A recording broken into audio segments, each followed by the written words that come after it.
Sino yung gusto ko naman? Hey, Francis. Ikaw sumagot. Wala, kasalanan. Dapat ang sakon, hindi dapat magkanak yun. Magkabunga, di ba? Pero bakit magkabunga?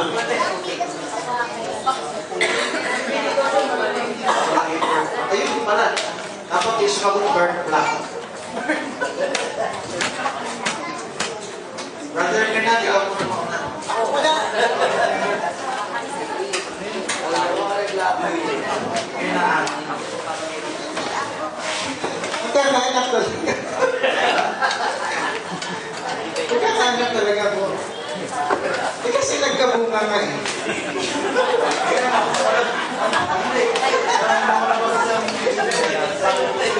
Hindi, nagsasabi siya na to. Sige po, baka. Parang malinaw. Hindi pa ako, di ba, Francis eh? Sige, buklat kayo ng Bible eh. Nakabataan. Ngayon, okay lang kayo, pero ayun yung mag-buklat. Sige na. Isa na to. Ibang klaseng ministerial meeting to. Gusto ko yung ganito. Ito lang dapat lang. Pero hindi lang minister siya nag-enjoy. Pati kayo sumasagot. Ang maganda. Last na to siguro po. Ministerial na Sige po. Ministerial for all. Sabi na dito, at kung ang isang lalaki ay sumiting sa asawa ng kanyang amain, ay kanyang nilitaw ang kaubaran ng kanyang amain. Tataglay nila ang kanilang kasalanan, mamamatay silang walang anak. Kaya natanong ko nga doon, kung sabi dito, ang sumiting sa inyong kamag-anak o kamain, kasi kamag-anak, kamain ito eh.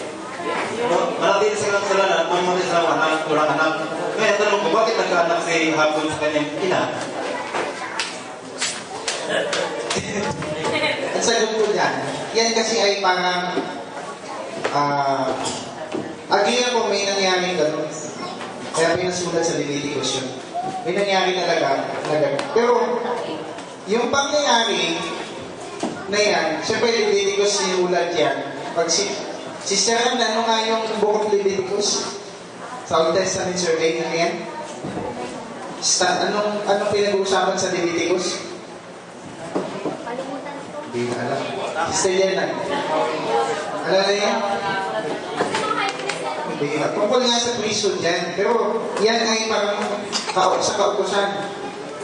Kautusan ni Moses yun eh. Pinag-uusapan na doon. Ha? Yung pagiging purity ng Israel. Ngayon, ang sagot ko bro, yung nangyari kay Noah, sa Genesis yun eh. May nangyari na talagang hindi nagkaanak. Ako, agree ba? Sure may hindi nagkaanak na sumipig doon sa asawa ng kanyang kamay. Pero namatay silang walang anak. Pero ito nangyari. May anak talaga. Yun ay ginagamit natin talata para pakita, hindi dahil hindi nagkaanak. Pinakita natin yung talatang yun doon sa nakedness of the Father. So hindi tayo, ganun ang mangyayari. Hindi talaga magkakaanak. Pero nangyari ang eksena ni Noah at yung alam niya sa kanyang nanay, hindi mo nasusulat yung Leviticus. Yun na sa... Dalawang mukha lang ang pinakita dito. Dalawang pwedeng meron. Isang sagot ko dyan, Brother Lito, bakit hindi sila magkakanak? Kasi noong panahon na yan, kapag napatunayan na talagang nangyari sa panahon ni Moses, mamamatayin sila. Papatayin sila. May hatol sa kanila. Ang hatol sa kanila sa Israel, kapag babae, hindi yan binibili. Kapag ang kasalanan ay may kinalaman dun sa affair, papaun siya ng kalahati. Kalahating katawan niya. At itatali yung kanyang kabilang kamay na nakalulong na ang gabi nito. Tapos, buong bayan, pati kamag-anak niya, lahat pati pamilya, bawatos. At yung lalaki naman, maaaring sa panahon ni Moses, pwedeng tinatagpas yung ulo or amin. Kaya, Pag napatunayan, hindi sila bibigyan o papahintulutan sila magkasama pa. Hindi na sila, hindi sila magkakaroon pagkakataon. Talagang magkaroon pa sila ng bunga kasi papatayin sila. So iba naman yung case na ito sa panahon ni Noe kasi wala mang bakas yung young generation. So kaya, malayo pa ang panahon ni Noe hanggang panahon dumating ang Noe. Malayo ang panahon. So yung taong pa. So, okay? So tingnan natin yung ating agenda. Hope na sana nag-enjoy kayo sa mga tanungan, sagutan. So, yung ating pong natangil ay sinuhan. Pero maraming mahaba pa ito kung tutusin. Nandun pa lang tayo mga kapatid sa edge pa lang. Yung detail talaga nito, hindi detalyin natin yan. Pakalawang. Malawak niya. Parang itapamaan dyan. Dating niya. Pero yung i-share lang natin ngayon, ay bahagi lang kung sino ba. Ito pa nga eh. May Kakatilis pa tanong lang naman.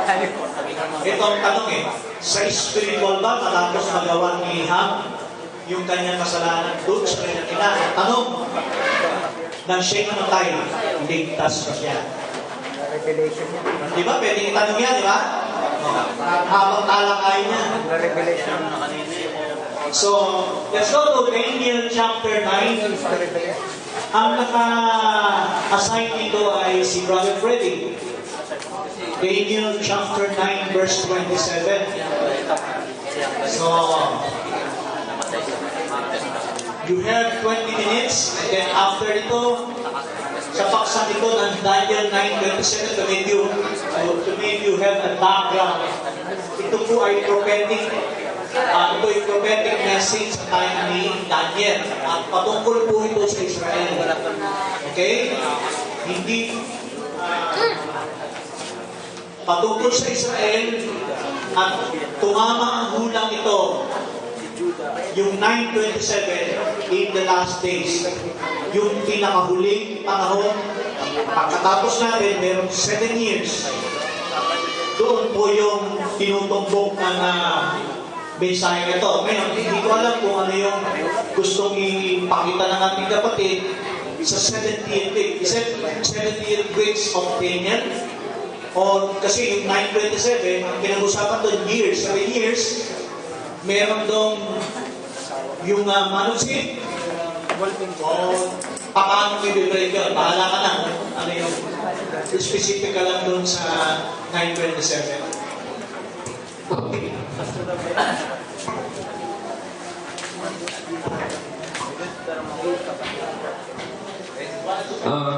Hindi sana ako kayo kaso lang nag-challenge dito sa akin because this is a very prophetic and it is very dangerous kasi 72 week of Daniel ito, hindi basta a prophecy ng kaya nga sabi ni Brother Lito, kailangan mayroon tayong ebidensya na papakita dito sa 72 week of Daniel. Kasi nag-challenge dito sa akin si Brother J. Barcenas na ang challenge niya dito sa akin, huwag ka matituloy ng message ng King Time. Yung he, it is Antichrist, it is the message